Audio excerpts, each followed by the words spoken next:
Between now and Election Day, we are going to be interviewing all of the major candidates on the ballot for major offices in Maine. With us tonight on 207 is the Republican candidate in Maine's 1st District congressional race, Ed Thelander. Thanks so much for coming in. Hey, Samantha, thanks for having us on. Good to have you here. All right, let's jump right in. You were looking to unseat Democrat Shelley Pingree. You've never served in the legislature in any capacity. Why are you running for Congress now? Hey, you know, I've been asked several times to step up and serve. I was asked again 14 months ago, and I said no again. But my wife, who's from Venezuela, said yes, you will. So we sat down, we talked out with the family, and we've got 3 awesome kids. It's time to step forward and get some change done. You are a combat veteran, serving as a Navy SEAL for 21 years. How has that experience shaped your views around gun control, which is a pretty hot button issue right now? I don't think my military service, other than I'm comfortable with it. I became a reserve deputy sheriff because I actually, watched an active shooter drill in our kids' school, and I said I could help there. And we really need to work on mental health. And if you're focusing on the gun, you're not taking care of the problem. The problem is that we've got a lot of people fighting here in America against each other that don't need to be. We need to create some healing in America, and we really need to focus on mental health. What is your stance on, or your feeling about banning assault-style weapons? No, it's that's a catchphrase. A gun is a gun, and we need to work on actual curbing violence in America and not focus on the problem. Just like, NOAA focusing on the lobstermen, when the lobstermen aren't the problem, they're not taking care of the right whale while they're doing it. If you're focusing on the gun and not the problem, then the problem's going to continue, and people are going to keep beating the drum and really beating the drum to get reelected again, but they're not focusing on the problem. What solutions would you bring forward to address the increased gun violence across the nation? We're going to work on mental health, and we're going to really help out our law enforcement who have been sorely not just neglected, abused. And I did just get the endorsement this morning, and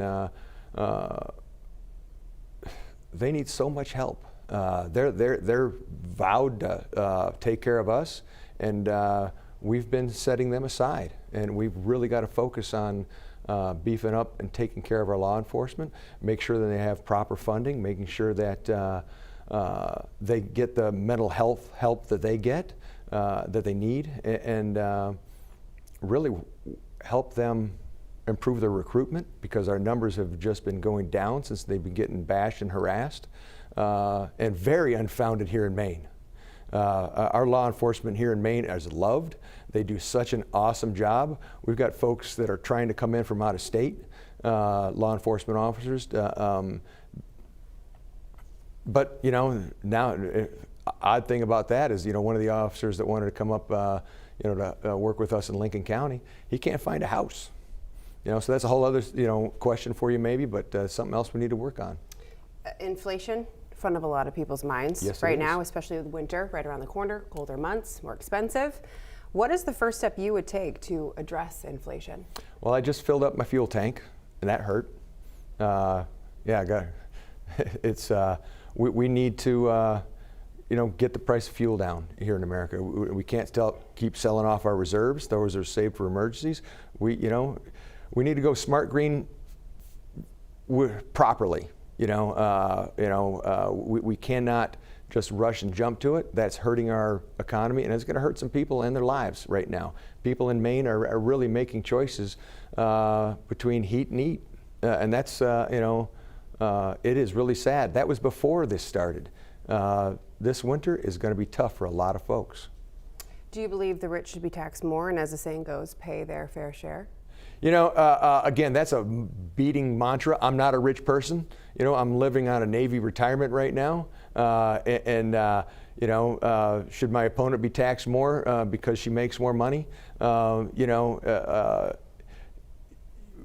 has to be done smartly too, because we've got a ton of folks. I'm not a rich person, and I'm saying that statement is, that's how they divided up Venezuela, is this hate between the rich and the poor.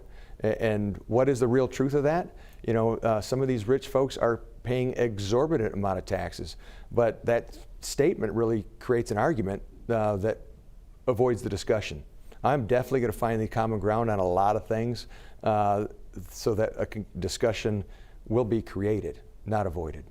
Another contentious issue centers around abortion and the overturning of Roe v. Wade. Do you believe decisions surrounding abortion are a federal matter or a state matter? 100% federal matter. You know, these folks that are legislators that are creating this drumbeat again to get the red meat for their next election or raise money for their party or whatever it is, has to stop. It belongs in the state.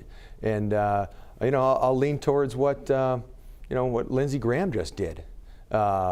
If that comes up for a vote for me, what he wants to do, I will vote no, because it doesn't belong there. You know, we have to find this common ground where people actually get along. There's a point where everybody agrees, you know, everybody agrees we need to take care of the mother. Everybody agrees we need to take care of the baby. What people are not agreeing on is where that life starts. Everybody knows and agrees it is life, but where human life starts. But you know, Republican women don't hate women. They don't want to take away women's rights. You know, strong women in my wife, my mom, my mother-in-law living with us, my campaign manager over there, all strong Republican women that believe they're taking care of a baby. And they're definitely not going to want to take away women's rights. You know, so we really got to focus on, you know, what we can do right. Again, that's a state issue, and that's where it should remain. The folks that are proposing legislation federally now can't actually do that. It won't be legal. You have to go back through and do another Supreme Court decision.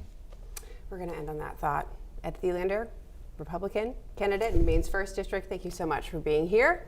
If you would like more information about Ed Thelander's campaign, just head to the 207 section of our website or our app and stick around. We're back with more 207 right after this.